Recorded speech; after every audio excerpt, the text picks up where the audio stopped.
Tiger ক্রিকেটে তামিম ইকবালের ফেরাটা যেন মরুভূমির কোনো মরীচিকা। দূর থেকে সম্ভাবনার দেখা মিলছে কিন্তু ধরা দিচ্ছে না। ভারত বিশ্বকাপে কিছুটা জোরপূর্বকভাবেই বাংলার সর্বকালের সেরা এই ওপেনারকে রাখা হয়েছিল দলের বাহিরে। নানা নাটকীয়তায় শেষ পর্যন্ত ছুঁড়ে ফেলা হয় বিশ্বকাপের স্কোয়াড থেকে।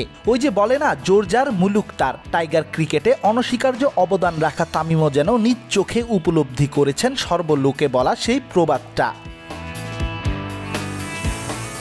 তবে জেনজির নতুন বাংলাদেশ যে ধুয়ে দিতে শুরু করেছে পূর্বের সকল কালিমা।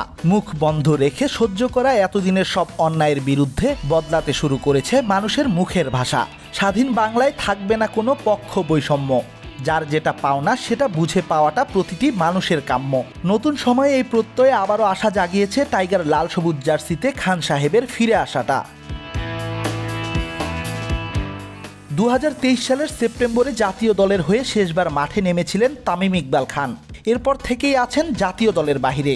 লাল সবুজের ডেরায় নিজের ফেরাটা নিয়ে গণমাধ্যমে তামিমও শুনিয়েছিলেন আশার বাণী। তবে দলের ভিতরের রাজনীতি আর কিছু বিষয়ের সুরাহা না হওয়ায় শেষ পর্যন্ত সে আশা পূরণ হয়নি। সবশেষ জানা গিয়েছিল বিসিবি সভাপতি নাজমুল হাসান পাপনের সাথে বৈঠকে চূড়ান্ত হবে জাতীয় দলে তামিমের ফেরা। তবে দেশের রাজনৈতিক পালা বদলে গেছে সে চিত্রটা। সভাপতি নাজমুল হাসান পাপন যে আছেন লোকচক্ষুর আড়ালে। স্বাভাবিকভাবেই তাই প্রশ্ন উঠেছে তামিমের ভবিষ্যৎ নিয়ে।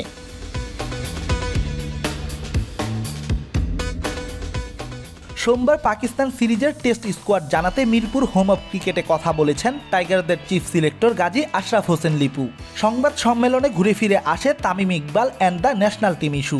এটা আসলে আগে যা ছিল সেটা ছিল, আমরা জানতাম যে প্রেসিডেন্ট সাহেবের সঙ্গে তামিম ইকবালের একটা বৈঠক হবে। বৈঠক হওয়ার পরে এই ব্যাপারে সিদ্ধান্ত আসবে। সেই সিদ্ধান্তের আলোকে আমরা আমাদের কাজটা শুরু করতে পারবো।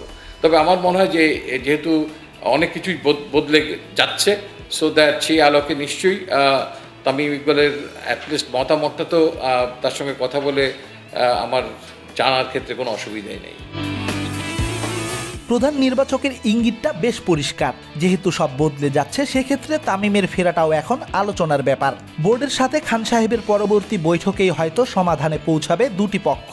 তবে কি লাল সবুজের জার্সিতে আরেকবার মাঠে ফিরবেন ড্যাশিং ওপেনার? প্রশ্নটা তোলা থাকলো।